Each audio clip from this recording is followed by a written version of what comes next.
جناب جبریل نے کہا ایک تارا 70,000 سال کے بعد چمکتا تھا، میں نے اسے 72,000 مرتبے دیکھا ہے۔ حضور نے اس کے بعد جو حدیث شریف بیان کی، صوفیہ کیا کہتے ہیں؟ صوفیہ کہتے ہیں کہ حضور صلی اللہ علیہ وسلم جب یہ سنا تو اپنے امام شریف کے اس حصے کو ہلکا سا پیچھے کیا، ہلکا سا پیچھے کیا۔ جب پیچھے کیا تو یہ حصہ حضور کی پیشانی مبارکہ کا کھل گیا۔ جب کھل گیا تو جناب جبریل جو فرشتوں کے سردار تھے، حضور جو نبیوں کے سردار تھے، حضور کے قدم پہ گر پڑے اور حضور کے تلوے سے اپنی پیشانی ملنے لگے اور بولے کہ اے مدینے والے آقا، وہ جو تارا 70,000 سال کے بعد ایک مرتبہ چمکتا تھا، جسے میں نے 72,000 مرتبہ دیکھا ہے، اس وقت وہی تارا آپ کی پیشانی پہ چمک رہا ہے۔ کیا آپ یہ کہہ سکتے ہیں کہ نور والا آیا ہے؟ کتنے آہستگی سے بولیں گے؟ بولے کیا؟ ہاتھوں کو اٹھا کے بولو۔ کسی نے اگر یہ بات کہی ہے تو صحیح کہی ہے غلط کہی ہے؟ جس کا ایمان ہو اعتقاد ہو اونچی بولے کیا؟ نور والا آیا ہے۔ جیسے اپنے ماں باپ کی مغفرت کے لیے بولے نور والا آیا ہے۔ اللہ اللہ، یہ نور کیسا تھا؟ یہ نور کیسا تھا؟ معلوم ہے ایک بڑے عظیم بزرگ ہیں جن کی مزار شریف جو ہے نا وہ مصر میں امام شافعی مصر میں ہیں، شیخ ابو الحسن شاذلی مصر میں ہیں جنہوں نے دلال الخیر شریف لکھی، شیخ امام موسیلی مصر میں ہیں جن کی یہ نعت پڑھی جاتی ہے مولا صلی وسلم دائما۔ جس نے گنبد خضرا کو بنایا ہے اس کا نام شیخ منصور قلاؤنی، وہ بھی مصر میں، مختومہ نفیسہ فاطمہ امام حسین کی شہزادی مصر میں، ایک روایت کے مطابق سر حسین مصر میں، بڑی بڑی عظیم شخصیتیں مصر میں ہیں۔ وہیں پر امام جلال الدین سیوطی بڑے بزرگ ہیں، ان کے حوالے ہمارے بزرگوں نے دیے۔ آپ فرماتے ہیں کہ میں قبرستان کے قریب سے گزر رہا تھا تو میں نے کیا دیکھا کہ ہر قبر میں مجھے روشنی نظر آئی۔ بولو تو نہ بولو تو جانا وہی ہے، جانا وہی ہے۔ کیا فرمایا؟ میں نے قبرستان سے گزرتے وقت کیا دیکھا کہ ہر قبر میں مجھے روشنی نظر آئی۔ ہر قبر میں مجھے بولے ہر قبر میں مجھے روشنی نظر آئی، لیکن ایک قبر میں زیادہ روشنی تھی۔ ایک قبر میں روشنی زیادہ تھی، بقیہ ہر قبر میں روشنی تھی۔ میں اس قبر کے پاس گیا جس میں روشنی زیادہ تھی، میں نے اوپر جا کے سلام کیا نیچے والی قبر کے مردے سے۔ یہ کشف قبور کا علم رکھتے تھے، قبر والوں سے یہ باتیں کرتے تھے، بڑے بزرگ تھے۔ اگر آپ سبحان اللہ کہنے کے بعد میں بتا دوں اتنے بڑے بزرگ تھے کہ 75 مرتبہ انہوں نے خواب میں حضور کو دیکھا ہے۔ اللہ، امام جلال الدین سیوطی رحمہ اللہ سمجھ گیا، فرماتے ہیں کہ میں اس قبر کے پاس گیا جہاں روشنی بہت زیادہ ہے۔ میں نے قبر کے مردے سے سلام کیا، اندر سے آواز ایک جواب دی، اندر سے آواز کون؟ تو میں نے کہا لوگ مجھے امام جلال الدین سیوطی کہتے ہیں۔ بولے کیا کرنے آئے ہو؟ کیا کرنے آئے ہو؟ تو میں نے کہا ایک سوال کرنے آئے ہو۔ بولے سوال کیا؟ میں نے کہا ذرا سے یہ بتائیں کہ ان قبروں میں روشنی کیوں ہے؟ دیکھنا کتنے لوگ سبحان اللہ۔ امام فرماتے ہیں میں نے کہا ان قبروں میں روشنی کیوں ہے؟ تو اندر سے آواز آئی بات یہ ہے کہ ان قبروں میں حضور آئے۔ کہہ سکتے ہو نور والا آیا ہے، نور لے کر آیا ہے، اونچی آواز میں قد جاءکم من اللہ نور۔ بات یہ بیس یہ ریجن یہ کہ ان قبروں میں حضور آئے تھے، اس لیے ہر قبر میں روشنی ہے۔ تو امام جلال الدین فرماتے ہیں اچھا اب یہ بتاؤ کہ تمہاری قبر میں روشنی زیادہ کیوں ہے؟ تمہاری قبر میں روشنی زیادہ کیوں ہے؟ تو دیکھنا اب کتنے لوگ سبحان اللہ کہتے ہیں۔ میں اپنے بھائی کی طرف سے، اپنے محسنین کی طرف سے، اور جو میرے بھائی کھڑے ہیں ان سب کے ماں باپ کی طرف سے ایک جملہ آپ کے پیروں کو چوم کے پیش کرتا ہوں۔ جیسے امام جلال الدین نے فرمایا اچھا اب یہ بتا تیری قبر میں اتنی روشنی زیادہ کیوں ہے؟ تو اندر سے آواز آئی بات یہ ہے کہ میری قبر میں حضور آئے بھی تھے، مسکرائے بھی تھے،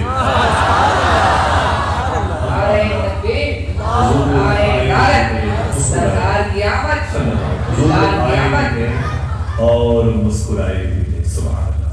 امام فرماتے ہیں مجھے خوشی محسوس ہوئی۔ پھر میں نے ایک سوال کر لیا، اچھا یہ بتا تیری قبر میں حضور مسکرائے کیوں تھے؟